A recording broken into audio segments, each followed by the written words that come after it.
your senior year, you break your jaw. Like, where were you at mentally? And then how do you think that, helped you turn into the monster that you were when you went overseas and during the rest of your senior season? That turned me.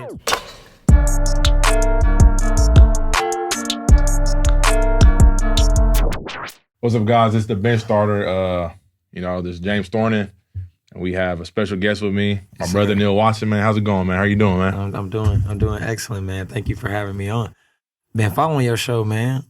Man, I'm quite excited to be here. Man, I'm super elated to have you here, dog. Like, we've been, we coached together last year. Yeah. I'm really good friends with your brother. So Right. I was, keeping up with you when you was overseas and stuff like that. So, I'm super happy to have you on, man. Thank you. Hey, first question, dog. Man, how'd you get started hooping, man? How'd you get started hooping, man? Man, when I was 3 years old, my dad came home with like that Fisher-Price basket that you could raise up. You feel me? And like clip in the back and put it at different heights. And I think I got the ball, that little orange ball, made like my first little layup, and then I was like, all right, bet. I'm gonna take a step back. It's a story my dad tell. And then I made another shot. You feel me? Put it all the way up, took a step back, made another shot. And further and further and further and further until I couldn't do it no more. And my dad was like, I went pretty far back, knocked down what would be a 3 for a 3-year-old. Yeah. And it kind of just went on from there. Just kind of stuck to my habits and fell in love with it. Man, hey, if anybody doesn't know, Coach Neil got some strap, man. Like, I promise, like, probably one. Like, in college, I think you shot just barely under 40% in college. Yeah, it was like man. 39 or 40. 0.5, yeah, 39.5, I think. Yeah. But, man, how did you create that habit? Like, how did you create your work ethic? Like, when did it really start kicking in? It's like, dang, like, I can be really cold at this, man. Like, I feel like I can be one of those guys. I think I would say when I was like 10 or 11 years old. I was pretty young. I really loved playing a lot, but I didn't really take it serious to where I was trying to be the best at it. Mm-hmm. And then sometime when I was young, I started watching Jeff Hawkins at Sumner Academy. My dad got me involved with like high school basketball. Mm-hmm. And it was like, dude, this is fire. Like, I want to be one of these dudes. In the packed house, we had seen Roy Williams in one of the games because he was there recruiting Jeff. It was like, yo, I think I want to play. Like, I want to play serious. I want to go to college. And Jeff ended up going to KU. Yeah. And it was like, all right, if he can go D1, I want to go D1, and I want to go, play at Sumner and play under Randy Springs and all that. So I would say that's when I was a kid, is when about 10 years old, 11 years old, is when I really caught that love for, like, I want to be one of those guys. Man, that's crazy how full circle that like comes around when you're watching, Jeff play. Yeah. And then now you're coaching with him. You know what I'm saying? So that's, and then, Facts. He played at KU, you went to college, went to Southern Mississippi. We had a Facts. great career there. But it's crazy how like just the admiration for somebody. Yeah. You probably still have it. Like, man, like, it's probably now like, now that you're a grown man, it's still like, but it's still like, man, like, thank you for helping me in life and you don't even know it like that, but I'm pretty sure that you like, tell them that, tell them that story. Like, it was like, dog, like it did. I low-key came to watch you play and that really inspired me. Dude, I told him all the time. Sumner. I told him that all the time. That's crazy. So, man, tell me about like when you're like, so that transition into high school now, Mm-hmm. like you're going to high school, you're at Sumner Academy. Mm-hmm. How was your first 2 years there? My first year there was hard, actually. One, just getting acclimated with the academics of Sumner Academy. It's not like the other high schools where you can be a little more lax. That probably ain't the way now, but it was back then, where another school outside of Sumner in USD 500 wasn't as intense and as rigorous as Sumner was when it came to the academic side of summer assignments. Having homework every other day or every other day, having homework every single day, and then still having to basically be a collegiate athlete in high school, which is what it was like to go to Sumner. So just getting there my first year was hard because the varsity was nice with Caleb Mills and Melvin Gatson were the guards to actually beat out to play, who were phenomenal at that time, and Sumner was a state team. And then our JV was loaded at the time as well. So there was really no room for a freshman who was talented, but a freshman who wasn't a standout. You know, I wasn't a top 50 guy or a top 25 guy in the country, so I had guys that I was nowhere near as good as. So it was a bit tough. And then my sophomore year, Springs ended up staying so I could get 1 year under his belt. His last year, he was going to retire. And we was all right. We was okay. We wasn't that good, but we were straight and ended up losing to Schlegel actually in sub-state. And then the next years were pretty much easy because I knew what to expect at the varsity level. So once again, like, I know that you're a super worker, man. Like, because I know you develop children. I know that you develop pros now. Yeah, like, for sure. You know, like, what gear did you hit, like, going into your junior and senior year? Like, what was just, like, the difference for you? I would say the difference from my junior and senior year, from my freshman and sophomore year, I would get up and work out, you feel me, or get extra shots up and stuff like that, do extra drills on my own. But my junior and senior year, I think I became the most hungry for it. Like, that's when I really felt I had to basically sacrifice everything for the sport. You know, like, I didn't go to many parties in high school. You feel me? I missed all of my winter formals, spring dances, proms, homecomings, you know, either off with basketball training, trying to get better, or with a team, with AAU team traveling, you know, playing because the circuit is open at the time. Like, I figured out I wanted to be a D1 athlete, so I had to apply D1 pressure. So, you know, only real friends I had were Nathan Chris, shout out to him, and my cousin Rudy Thompson, because they lived close to me and they knew what type of time I was on, and they wasn't the real going out party type either. So we kicked it and played video games when I had free time. So, and I kicked it with their families, they kicked it with mine, and it was just, Neil was dedicated to basketball. It was wake up, eat, work out, nap, work out, you feel me, nap again, work out, and then maybe kick it with my boys for a little bit at the crib or at their crib, and then work out again. And then, all right, I'm back to bed. Because that junior, senior year was just complete sacrifice versus I loved it. My freshman and sophomore year, I wanted to do it. Springs left after my sophomore year, and it was like, I'm sacrificing everything because I want to be nice. Like, I want us to be nice. I don't want to be a loser. So then I want to go D1. D1, you want a D1 scholarship, you got to apply D1 pressure. Like, you got to sacrifice a lot of things to get to that level. And then even more once you get to that level. That's super dope, man. And then your senior year, you topped it off. You know, Kansas State Player of the Year, 4A Player of the Year, averaged 23 points at like a 5'9", 5'10" guard, man. Which is, you know, and leading. And then, which round did you guys lose in? We lost at State in the first round at St. Thomas Aquinas. Oh, man, yeah, man, they're pretty tough always. Dude, they were massive. They were huge, and it didn't help that I shot my worst shooting ever, probably not ever in my history. I've gone 0 for 10 in a game before. I went 0 for 11. I was like, now, like, all these games and now, but yeah, back-to-back state. Knocked out first round both times.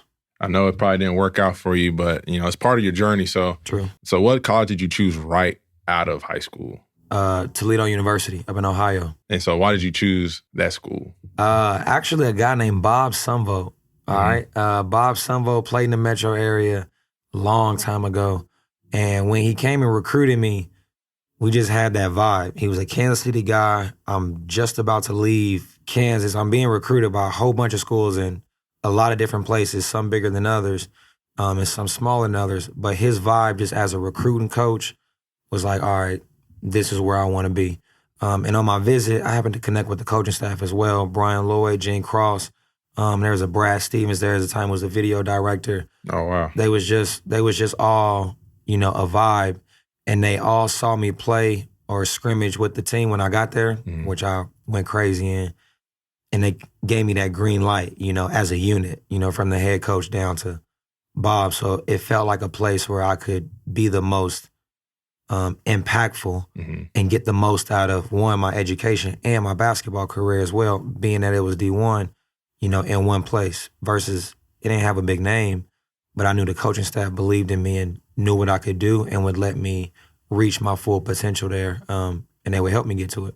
So then what made you, you know, transfer to Coffeyville Community College after that? Gene Cross ended up leaving. So the whole coaching staff left. They wasn't gonna hire anybody to be the head coach. They was gonna bring in somebody new.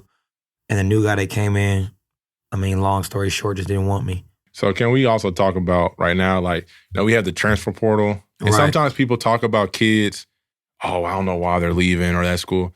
Can we talk about just for a quick little bit how sometimes it's probably about probably 40%. Sometimes those kids are getting pushed out. Yeah. Not really like, oh, well, I'm trying to leave this school. It's probably like, well, if you really want to play somewhere else, like you probably should go because you're not going to play here because you don't fit because you're not one of my players. Yeah, and that is exactly what happened is the coach called me in, tried to make a bunch of excuses on why, you know, he didn't think I was good for the program. I had a counter for everything. And then I was like, dude, just tell me if you don't want me to be here. And ultimately, he didn't. He wanted, you know, this is the thing that players always don't see because the bad news is happening to you, is that those coaches have, now that we're coaches, those coaches got jobs. Like, they have lives. You know, when you get to the collegiate level, it's wives, kids, it's families. Yeah. So maybe it sucks that you got to go, but he's making a decision based off of what's best for not only him, the coaching staff, the university, the players, but for his family as well. Because if you play bad, guess who look bad? He do, right. As coaches, we do. We look bad, yeah. We the ones, and they paying us 6 figures to be here. So sometimes it is being pushed out, and I was one of those guys that, without being rude, it was, I don't want you. I want to bring in, you know, my guys. If I can put it in layman's terms for you, that's what they saying is, I don't want you. I want to bring in my guys because I feel more comfortable with who I pick, as wouldn't we all? Yep, like, definitely. If I come in and I just got you here, but I like this option and I can bring this option. I actually need him. I'm going to bring him because I picked him. I trust him. You feel me? So players don't see it when we in it. And the transfer portal is a lot of guys think they just jumping and hopping, but they could have made a choice out of high school or out of JUCO that just don't fit them once they in it, you know? I always tell them, you know, the collegiate level, coaches are way different when they're recruiting you versus how they are when you got to see them every day. Like, it's different then. I throw on my happy face, I need you, yada, yada, yada, boom, boom, boom. Now that you're here, you know, you going to play by the rules or you got to go. You got to go. Or we can get someone just like you. We can get somebody just like you, especially with that transfer portal. Yeah, you can get someone just like you. Yeah, it ain't always on them. Like, sometimes they're not wanted. So from going to Toledo and going to Coffeyville, man, and, you know, just going to junior college, how was that grind for you, man? Because I think right now junior colleges are going to start blowing up with a lot more guys like how it used to be for like when we were in high school and in the 90s and the 80s, stuff like that, because of the transfer portal. So like, so what was so how was that grind for you? Just being a JUCO guy, man. How was it different from being at Toledo? Touche. Yeah. Okay. I'm happy I was grinding hard already at Toledo, being a redshirt because Coffeyville was like brutal. You know, my coach was great, staff was great. Shout out Coach Herkelman, Boo Richardson. We had Teron, I'm trying to remember his last name, I think Johnson, but Andy Monday. But that was hard because it was 5 point guards. It was 5 shooting guards. It was 5 of everything, of guys trying to get their spot. And JUCO resources, I mean, if you ever seen Last Chance U, like, that's JUCO resources everywhere. Like, that's the struggle everywhere. That ain't just East LA. That's everywhere. Coffeyville, Hutch, like, wherever you want to put it, that's where it is. And they doing that. And it's a struggle like that. We had to find our way in the gyms, you know, putting rocks in the door because the janitors, you know, won't unlock the doors for us and we can't get keys made. You know, having to walk in and get to everywhere you need to, mostly the gym, practice, the classes. You don't ever feel like classes and the living situations wasn't the best when we was there. You just got to kind of fight through it, the struggle of knowing why you're there and what it's really going to take for you to get out of there. Because it is, again, a sacrifice. JUCO in our time, social media wasn't crazy like it is now, you feel me? Electronics weren't crazy like they are now. You couldn't just have a good 2 months and make a fire highlight tape. Like, nah, bro, you had to endure the whole season. And there wasn't no automatic bids. So it's like if you don't even win your conference tournament, now your chances are decreased being seen by colleges because all the colleges are really going to the tournament, the national tournament. They're not really making a trip to see you during season because you're playing when they're playing. They might hear about you, may watch a little film, but they're not really on you like that unless you probably a top 5 guy. So the national tournament is the time where you want to be seen because that's where everybody going to be if they're looking for a JUCO player.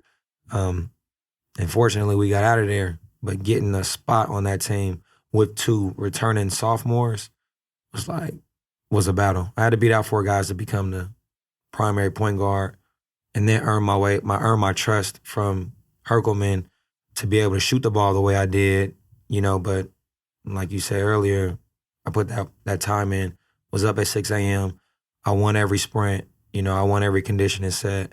First one in the weight room, last one to lead a session, first one in the gym, last one to leave, making the most shots during the week, never losing a sprint when we running in practice, and yeah, that's big time. Team barely losing. If we was losing, I was the most vocal person in every situation. Probably the smallest, but you definitely knew I was in the gym. So I think JUCO is where I really got my leadership qualities from because it takes a strong individual to lead a bunch of guys in JUCO because that's guys from everywhere with some type of tough story on why they there. Man, that's dope. And, man, I think that's the biggest thing. Sometimes it's those intangibles, man, that separate you. I mean, because you might have another guy who works out hella hard, super hard, but they don't have those intangibles. Yeah. They just super skilled and they might not know that, man. Like one thing, I always remember from Coach Gore, shout out to Coach Gore, he always says, man, the basketball game, 98% of it's a dog fight, man. Dude. 2% of it's skill. like when everybody's equal, 98% of it's just a dog fight. 2% of it's comes down to skill. That comes down to those 10 seconds when you gotta, you know what I'm saying, the 10 seconds on the clock and then you might do something. You know what I'm saying? That's a fact. But everything else you're playing within the concept, you're playing hard. You know what I'm saying? So out of Coffeyville, man, then you chose to go to University of Southern Mississippi. Yes, sir. You are for sure, I should have counted it up, but I think you're probably one of the most winning players there, right? The most winningest player in school history. So congratulations on that, man. Appreciate you. That's super dope, man. But your first year there, I just want to say, what was your role there your first year? Because I know you guys went to the tournament too. Yeah. But if you go, I try to do my homework. Yeah. You led the team in 3-point percentage. Yeah. 3-pointers made. Yeah. Steals, points. Yeah. It might have been one more thing. Off the bench. Yeah, off the bench. So tell me how, what role did you play and how did you be and how were you you know what? Because some people will be like, man, I was just a starter at my last spot. Yeah. I feel like I'm still probably better than some guys. But how did you just use that, just to fuel your team? You guys won 27 games that year, right? I think we won 25 that year, 25 or 26. And then you guys went to the national tournament, man. Yeah. So then tell me about your role on that team and then tell me about your national tournament experience since we are in March Madness right now. Yeah, touche, we are. So actually coming into that, we had, I did all my working out with the team, ended up signing and coming in. And I didn't really know what my role would be until we actually started playing. Practices were absolutely brutal. They were hard. If anybody knows anything about Larry Eustacy or played for Larry Eustacy, you know what I'm talking about when I tell you that our practices were hard. And that's to the guys before me. That I was Larry, I had him last at Southern Miss, but if you had Larry Eustacy prior to me, you know what I'm talking about when I'm talking about practice. And it kind of like those first few games, it was the energy guy. I got tons of energy. I'm always hyping practice and, sometimes guys don't want to be there. I'm picking guys up and that's what they wanted me to be. We need you to be the spark off the bench. Yeah, you could start. You could for sure on this team, but we got juniors and seniors. Let them start the war. And then when the battle, like the coach said, when the battle is fighting, you come in and give us that little extra boost, that little turbo. So I took it and ran with it. In the summertime, I didn't know if I was going to get the ball that much. I got 6'11" Maurice Bolden who can bring the ball down the floor, handle it, and where he's on the draft board or having guys come watch him as the NBA prospect from our school to start the season. We got Torrey Pelham who's 6'7", who can jump out the gym, also can bring the ball up, handle the ball. Trincy Jackson, Cedric Jenkins, Rashad McGill, do Jonathan Mills. We had Lachey Page, Angelo Johnson. We had an arsenal of people that could put the ball in the basket. Darnell Dotson. We had literally a squad to put the ball in the basket. But it all came down to we need the energy to do that. We need a true point guard. We need somebody to get guys the ball because everybody wants to score. It started like that, and then it turned into I'm the spark plug, but I'm also the go-to. I'm also the leader. The role is set. Y'all gonna start. I'm gonna come in at my time. But when I'm in, we need something big to happen. We getting the ball to Neil. So I went from spark to I don't know, finisher, go-to guy during the course of the season. With every game that came and every game we won or shined in, I earned it. Yep. You earned it. I earned it. Every big Ole Miss at the crib we beat, South Florida at the crib we beat. Then we end up clipping Memphis, who they hadn't beat 18 times. In 18 tries, this was the 19th time. We beat them the 19th time in my first year. Stormed the floor, we got attendance up. And, like you said, everything I got from those guys and everything I got from the team was truly, it was earned. Nothing was given. And my teammates respected me for that, which made it easy for them to follow me, during the course of practice, conditioning, games, whatever it was, basketball related, those guys had my back 1,000%, which is why we made it to the tournament, truly. And then who'd you guys play that? K-State. K-State. Lost to K-State. Who's on that team? Jordan Enriquez, Will Spradlin, who's actually a Kansas City guy, Yep. Played at Shawnee Mission South. And they didn't have Pullen, they had Magruder. Yeah. They had Magruder. And I think it was Rico something, the Puerto Rican kid, point guard at the time. I forget his name, but they had him as well. Mm-hmm. But they had Magruder. Magruder was their star at the time, and he played well in that game.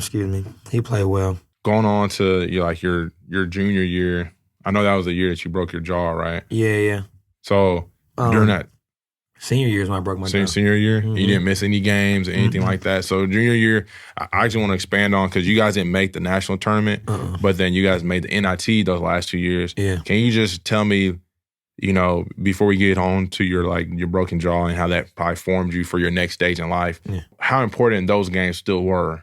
Sometimes people are like, oh, it's not a national tournament. Yeah. But it's still it's a big deal. It's a big deal. You know what I'm saying? It's still more games to be played. Yes, and it's hard to make, and it's even hard to win.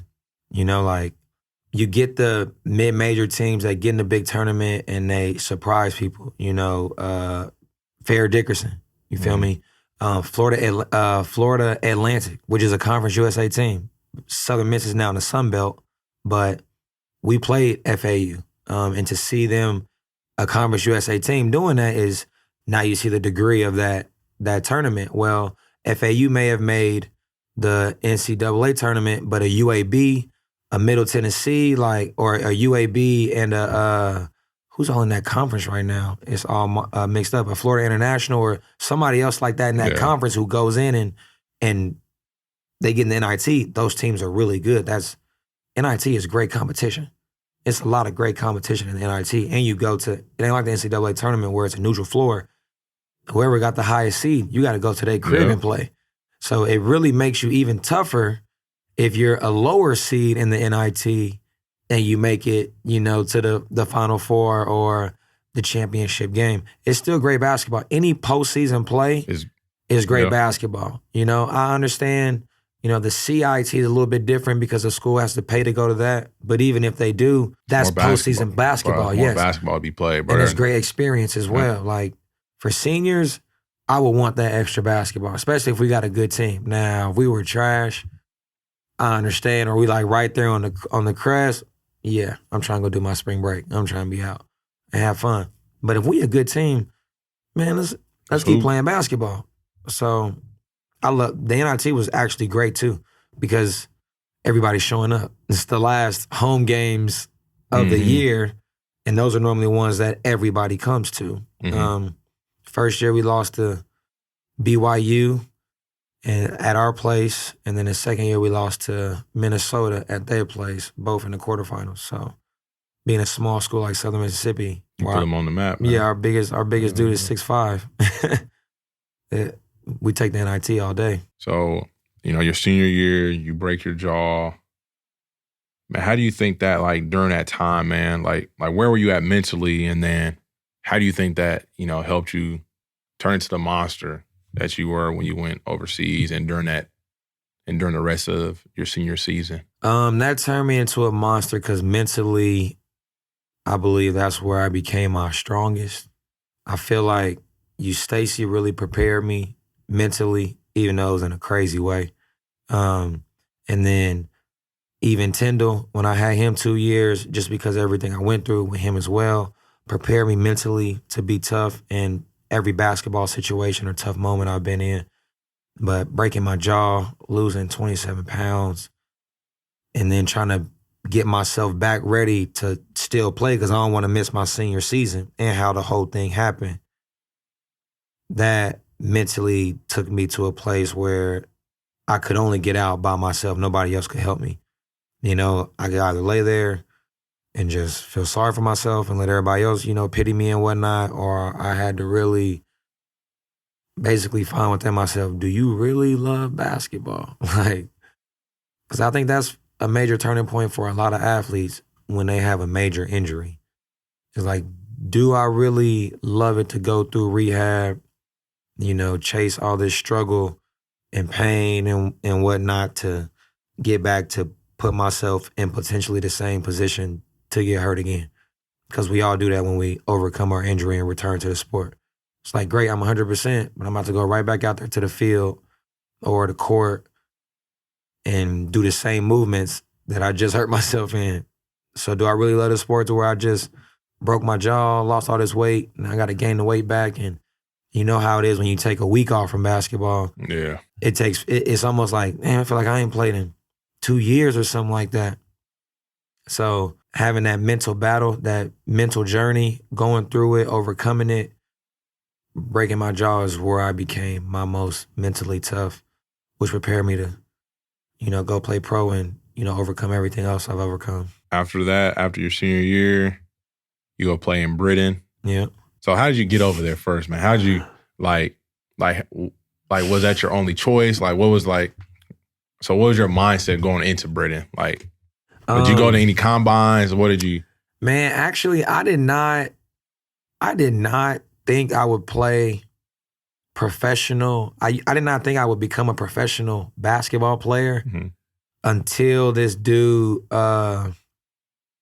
these agents started calling me after my senior year. I had just finished playing in the Reese's All-Star game. And I was down there. My teammate Michael Craig was down there in the dunk contest, and we watched a three-point shooting contest, which was a real cool experience to be a top 20 senior player picked in that. And these agents start calling me after the season ended. And I'm getting all these crazy numbers, man, and these messages on Facebook, and like my DMs are going like insane. So I'm starting to listen to what people got to say. And I'm like, okay, I ain't ever thinking about playing professional athletics. I was honestly going to go to massage school for whatever the year, whatever that is, to become a massage therapist, because that was I really wanted to do that. I really wanted to be a veterinarian, but I used up all my school time and I wasn't going back for just school without sports. No way. Not especially for some sort of doctorate. No way. Not me. So after I started getting all these calls, I'm like, maybe I can play pro. Everything ain't about NBA or whatnot, or G League, because I didn't have that in my mind at all. And then this dude, Shasta Scott, R.I.P. to Shasta, he passed away a few years back. He hit me up, and all the agents that were hitting me up were some sort of foreign, some sort of internationals. Feel me? Austrian, Polish.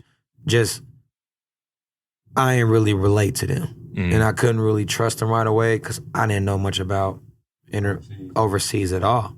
So I didn't feel comfortable. Like the money they was talking about sounded good, but I also heard a lot of stories of guys being taken advantage of and being stuck and stranded. And I was like, I don't know. I've been over there before. I've been overseas before, but I don't know. So this dude, Shasta Scott, hits me up, and a brother from Atlanta And we chopped it up. And I tell you, I felt comfortable with him being my agent. Mm-hmm. Excuse me. Felt like that was like my brother or something like that, like my big bro or something like that. So I signed with him. And 2 weeks later, boom. Leicester Riders called me, spoke to Rad Paternostra, and we connected. Felt like he was a fire coach, a fire person to go play for. Spoke to the general manager. Things were cool, and that's how I ended up at Leicester, my first pro team. I think you were probably one of the first guys that went over there and start making it a little bit bigger. Because I know when you first went over there, it wasn't as big. Basketball wasn't like the main sport, but I know basketball is becoming more of a global sport. Right. But isn't Britain more of like a soccer place? Yeah, for sure, 1,000%. Football is the primary sport. For sure. So when you went over there, how was basketball treated? How did you guys grow it in your 4-year span? 5? I was over there for in the 4-year span over there, my 2 years with Leicester, it grew a lot. Mm-hmm. And they were doing winning before I got there. Yeah. So the club was known for winning. It wasn't something that I just brought there. But I would say it was a little bit different when I came, just because I was more in the community. I was going to people's houses. I was hanging out with people in the town square, town center. I was, going to basically celebrity events, getting invited to the soccer games, going to the box, like really out mingling and meeting people in the city, in the towns, things like that. I wasn't just out there playing basketball, saying hello to fans, and then going home. I was on my time off. Yeah, I go by somebody's house, hang out, play in the backyard, watch some football, have dinner, whatever the case may be. You embedded yourself into the community. Right. I basically made myself a citizen, made myself a people amongst the people. And I think that is what really kind of elevated what Leicester was, and the fact that they just had a new arena that was being built. Mm-hmm. So it was a lot of just new growth, and new publicity was coming to England. Basketball started to be growing. It actually is growing, so everything was just on the rise. So I would say it was more just like perfect timing, that my personality, like who I actually am, yeah. and, I'm outgoing. I'll go talk to anybody. Fact. And be able to have a full conversation with anybody about anything. You do that overseas, where they look at Americans as low-key superior in basketball, and now you got one that come up to you and talk to you. It's like, dang, this is pretty cool. People, it's kind of crazy because you see LeBron James and Stephen Curry, and people go nuts to see these NBA stars. Or if you go overseas, whether it's a small league or a big league, Americans are known as superior in every league in basketball. That's why we can't have 5 Americans on one team. And some rules are different, where you can't play them all at the same time, or, whatever the case may be, but we're considered superior. So if you go over there and start doing well, you do get international fan base while you're there that looks like you're a LeBron James or a Stephen Curry. I've signed over 100 autographs after a game several times over in Leicester, Plymouth, Scotland. Like, I've done that a lot of times. So I understand what those athletes feel like. So you can be an athlete like that if you go overseas. But it was real. It was fun, man. A lot of fun. So what was the decision making that went on to be like, you know what, I'm gonna try somewhere else? I had just left an agent, and he just wasn't working for me. He wasn't really doing his job. Another guy hit me up and asked me if I was looking for representation. I told him I was. I got out of my old agent deal, got with this guy, and he was like, I know you love the BBL. I can get you back in there, but I want you to make some more money. Like, I want you to actually start chasing this for a business versus just for your love. He's like, so I'm going to find you something else. So I was like, all right. And I felt like I could trust him. So I was like, all right. So he ended up finding me Baghdad, Iraq. It was $5K a month. And that was the most I had seen. Which is, side note, you go overseas, like, a small guard is hard. It's hard to get a job. Yeah. Overseas, as a small guard, is hard. They want big guards, bigger people, period. Unless you're really good at your craft like I was. So that was its battle in its own. So I didn't really see, a lot of money. I did see a lot of amenities though. Cars, cribs, clothes, food, places to eat for free or heavily discounted, interviews, games, stuff like that. Like I got all that stuff for free. But the paycheck wasn't crazy. It was good to save and, stack some stuff for back at the crib, but it wasn't like what everybody thinks it is. When I got the Iraq call, well, yeah, $5K a month. Yeah, I'm out there. Whether it's Baghdad or wherever, I'm gonna go for that. And that ended up being how I got up out of England, was that agent who kind of convinced me to, dude, I can get you more. I know you love it. You got your fan base there, but I can get you more. I just trusted him. So how did that season in Baghdad go, man? So like, were you still like in the community, or was it like just like totally, like, was it like a total, like, was it totally different? You know what I'm saying? Not to like, facts, you're right though, bro. Like, you're right though. Because it is totally different. It's a culture change. Yeah. It's a culture change. I was out in the community, yes. I got out, I walked around my hotel. I was basically near a strip mall around my hotel. And I basically went out every day and walked. Because I couldn't, you go over to Baghdad and literally, my ex at the time, mom, dad, auntie's grandmother, everybody saying, don't go. Like, don't go. We don't want something bad to happen to you, don't go. But when I get there, stay in your room. Don't go out, go to practice, come home. And you know me. Bro, I can't do that, bro. I'm good, man. I can't. You're going to stir crazy, man. Facts. I'm going to go, it's like putting yourself in jail. And just sitting in there, got my 3 meals, and then the same American movies, they play on the same 2 channels over and over and over again. So, no, I can't. I'm out. I'm moving. So I got out and I went to restaurants.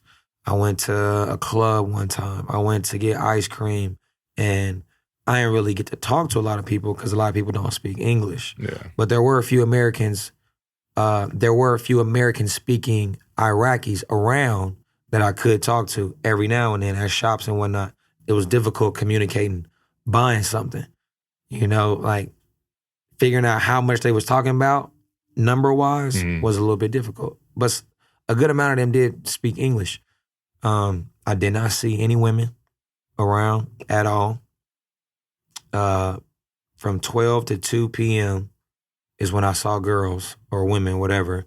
And that was when, it was girls, it was college girls, is when they were going from like school to home or class to class, whatever the case it was, on my way walking to work out, because that's kind of the time period it was. That's the only time you saw women around. We made it to the playoff final, and we lost the series like 4-2 or something like that.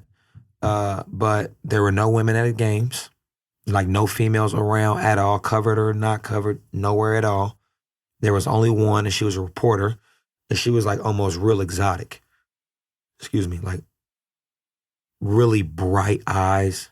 Like Arabic people like already have nice eyes, fair skin. But her eyes were like blue, bro. Like where you really got to stare, like almost to where it's kind of like a weird stare. Like, you understand what I'm talking about? Where it's like, yo, your eyes are so blue or green or like hazel. It's like, dog, yeah. Dang, I know like for real. And that's kind of how she was a reporter, so I get it. But there were no women anywhere, not even daughters. And most of my teammates had daughters. But they had side women too. And they was like very out and open about it. Like that part of the religion is true. But I did find out they just like every other religion as well. Everybody don't abide by it, and then some abide by it, but they still, do their thing from time to time. And then others are like, nah, we just doing us, So it was a major culture difference, and it made me respect, one, living here, even though we go through a lot of bull crap and there's a lot of craziness here. It's worse there. You know what I mean? Like, it's worse there. It's dirt everywhere. There's barely any green. It's super hot. You feel me? As men, we get to view women all the time. Not there. And it ain't that free. You feel me? Really, it's there, more money. Whoever got the most money, big bank take little bank. over there. Oh, wow. Like high key. And there's military everywhere, like checkpoints everywhere, and they checking everybody. Dude, I've been ran down on by the military in Iraq. Walking with my teammate, they like literally stopped us. We walking, and they came at us with their gun. Hey! And as they came over, they was like, photo. And we was like, all right, we'll take a picture. Dude tries to hand us their AK-47s. Took it off around their neck. Wanted to hand it with us and put their arm around us and take a picture. I said, no. You keep your gun. I'll put my hand around you. And took a picture on their phone. They took like 5 of them. Mm-hmm. I've been in Iraq walking. Bro, I'm telling you, I walked all the time. Walk right past a construction site. They got what's that? The jackhammer? Jackhammer. They got the jackhammer going, so you know it's super loud. Yeah. Dude, I'm walking. This is the one time and the only time I walked in Iraq with my hair actually outside of my do-rag where I walked with it out. So I was like, I'm going to let my hair breathe. Dude, the whole construction site, about 10 plus men, stopped and watched me, bro. I felt like a bad chick, bro. I ain't no like not like not playing. Like that's when you see a fine ass female, you like, man, like you just watch her walk by. That's exactly how these men was looking at me because they had never seen my hair before. They never seen a black man like me. They see it on TV, you feel me, where it be football, because their national sport is soccer too, or NBA, but they ain't never seen it like live and direct. I could throw a rock and he would say something at me. Like low key, if not a fine ass female, an animal in the zoo. Like a fire tiger or a lion or a real exotic animal that you would never get to see. It's like, yo, and as a person, it's like, bro, stop. They watched me walk for like 5 to 10 minutes, bro. Like literally before I approached I'm walking with my teammate. Before we got to the construction site, you hear all the hammering, the jackhammer, throwing rocks, you hear all that. As soon as they saw me, bro, everything stopped and they got mad quiet. And I was talking to my teammate. I'm like, bro, this is low-key kind of strange, bro. Like, I feel mad objectified right now. Like, for real. Like, almost to the point where I'm uncomfortable. I feel like they about to try and take me, low-key. And we just kept walking. I'm like, and my boy's like, because he had been playing in that area, not in Iraq, but in the Middle East and areas like that, Asia, for a while. So he kind of got it. Yeah. But they did that for like 5 to 8 minutes, bro. Literally did not work. They stopped working and watched me. That's a long time, man. That's a long time to be. That's a long time to be looking. Bro, if you watching this right now, sit and find something to stare at for 5 minutes and time yourself. You will get bored in 45 seconds or a minute. You're gonna be done. Like no way. That's a lot in the basketball world. It's a lot of basketball left. Hey, 5 minutes in the basketball. 5 minutes is a lot of basketball left. Dude, they watched me. I said that was the second craziest. The first craziest was we had this Charger like speed up on us and stop hard like in a movie. The dust fly up and whatnot. Got out the car. Me and my partner was about to run. No lie, we was about to straight up run. We was about to run, but he was like, don't run. I'm like, why not? It's a barrier right here. We can get over it. He said, if they got guns, bro, they just gonna shoot us down. He said, so you might as well stay here. We got a better chance of possibly trying to fight them off versus running and they just gun us down in our back. I was like, damn, you got a point. All right. So we stayed. They skirt up, and we saw them coming from a distance. They skirt up there, hit the brakes mad hard, popped out the car. Dude started talking English, wanted me to be in a rap video because of my hair. Oh, really? I kid you not, bro. Showed me his music catalog and everything. Like, my boy is 6'3", 6'4", bald head, like brolic looking dude. They came over to me and wanted me to be in a rap video because of my hair. Thought I looked thuggish, and my tattoos. Thought I looked thuggish, bro. That's crazy. That's crazy. Crazy things in Iraq, bro. And they read their menu. You know how we turn our menu left to right. Right to left. Right to left. So that was your last year playing professional basketball, right? Yep. So then what made you hit that decision and be like, I'm done? I know that you were starting tea time and, you know, like is that like the reason why he's like, you know what, I'm about to give back to these kids, help develop these kids out, and then, you know, go on from there? I had a coaching experience with a company called Gable. Yeah. We got an order in the future. I was with them for like 5 years, and they let us start a third grade team. And the third grade team, we ended up going to Wichita and taking third in the Division II. And we wasn't expecting to take nothing. But the fact that we did, and we did good, it was like, all right, you feel me? Like, this is fire. You know, like, I actually do really enjoy coaching, and I want this to be my fallback. Met this guy named Bo Fishback, who I still work with now. Shout out to Bo. His son, Pierce Fishback was on the team. Call him Mando. Shout out to Mando.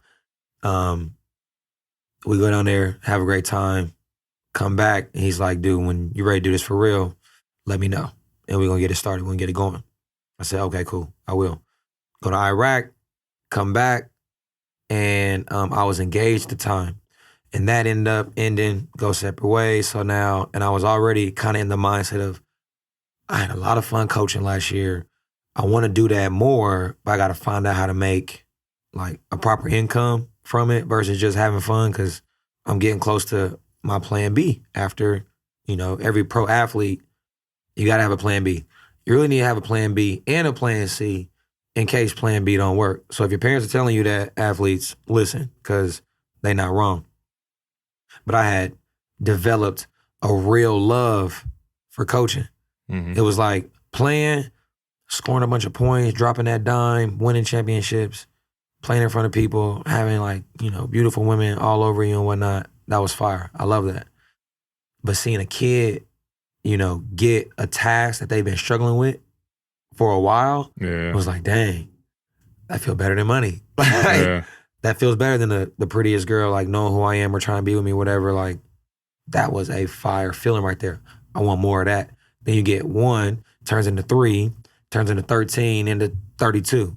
And it's like, all right, now this is really fun. Then you get kids wanting to join, parents actually starting to believe in what you can do for their kid, and the fact of making them a better player as well as making them a better person. Heck, man, that was hard to get in college or as a professional athlete, a coach that could better us as individuals on the floor and off the floor. Yeah. Like, you rarely get one that betters you as an individual, as a player, outside of what he wants for his system. Yeah. Like, he'll get you there and you don't fit my system, oh, you got to go. All right. Well, bro, what did you see in me? Because you knew how your system was before you came and got me, you know? So that's a rare thing. So to be able to put that in kids now, I had that conversation with myself, just sitting down like, all right, do I want to keep traveling? I could go keep playing. I do love basketball, yada, yada, living out of a suitcase year to year. Or can I establish, tea time? Because my actual goal is to ultimately, get sponsored by an Adidas, somebody, a Puma, anybody, to get that and get like a real sponsorship and chase that, MoCan sort of organization, like be that big one day to where we can push kids out, start them like an academy, start them in 2nd grade, 3rd grade, develop them all the way up, and then have those same ones receive those Division I scholarships, D2s. Now me and you, big fans of the NAIA, big fan of the NAIA scene, because as we know, we got 2 guys playing pro right now and doing great. Hooping right now. All off changing their mindset from when we came. And we dealt with a lot being there as coaches, but we got those guys to really buy in to the fact that you can play pro if you play the right way, no matter what level you at. And boom, they gone doing it. So I figured, all right, if I was a great player. People love me, remember me everywhere I've been. I got records and championships everywhere I've been. If I can put my mentality in the next generation, who's going to be way bigger than me, heck, the next generation of kids is already bigger than our generation easily. If I can put that mindset with their talent and their skill and their size, that's the real goal right there. Like, that's the real touching hearts, which is what I want to do as a player. Touch as many hearts as I can. I can touch quadruple that as a coach. Having a variety of different players, age groups, boys, girls, all of that sort of stuff. That's super dope. I'm actually gonna put your YouTube video that you got on here. You have like a documentary. Sure. I'm gonna put that under the YouTube comments. Like in the little, I got you. You know what it is. So just click on the more, man. I got you. And then I'm actually gonna tag your Instagram on here, Tea Time. Can you tell everybody what Tea Time stands for? Tea Time stands for time, energy, effort, and attitude. They always say that's the 4 things you can control, man. You can control. You feel me? No coach can coach those or can do anything for you. But a coach can teach you how to control them. Teach you how to buy into them. Teach you how to use your time. Teach you how to be, the energy person or just have a positive energy, and how to give effort. Most guys don't give effort because nobody's really on them to give effort. And having a positive mindset. A coach can teach you to have a positive mindset by putting you through rigorous trials, like breaking you down and teaching you how to get yourself out of it. Most coaches will break you down and just leave you there versus breaking you down and then building you back up and then break you down again and then let you build yourself back up. It's an easy thing. So I felt like once I felt like I could teach those things, and I went a year and did it and saw my little kids react, I said, yeah, we're going to go with Tea Time. That's love. So on the show, what we do at the end, we do what we call the Black Mamba Hot Shots. Mamba Hot Shots. So we're trying to get it together, right? So I'm going to ask you 8 questions. Okay. And you have 24 seconds to answer each question. Like so you have about 3 seconds per question. So it has to be real quick. So the clock will stop when you answer the question. Okay. All right, so you can't so it's really quick. It's really quick. I got you. Rapid fire. All right, so first one. All right. Favorite basketball shoe ever? Kobe's. Which ones? I believe it's 7. They were like Mamba design. Black. I think those are 6s. 6s, yeah. Yep. Mamba flight. They flared, changed in the light and whatnot. Okay. Favorite point guard of all time? Steve Nash. What's your favorite shoe brand though? For hooping, Nike. For casual, Adidas. Favorite feeling basketball? Like when you're out there hooping, what's your favorite basketball to use to hoop with? Wilson. Yes. The Evo? Yes. The Wilson. Evo next? The Wilson Evo, yes. Okay. Favorite player of all time? Stephen Curry. Yes. Okay. Without him, Steve Nash. Okay, that's love. What's your favorite memory as a coach right now? Ooh, dang, that's a good one. Actually, this year with Pembroke, the state run we just went on, that's going to be the most memorable for sure. Give me one player in the city that reminds you of yourself. Kyan Evans. Reminds you of yourself? Yes, he does. That's love. They also won a state championship. They sure did, yeah.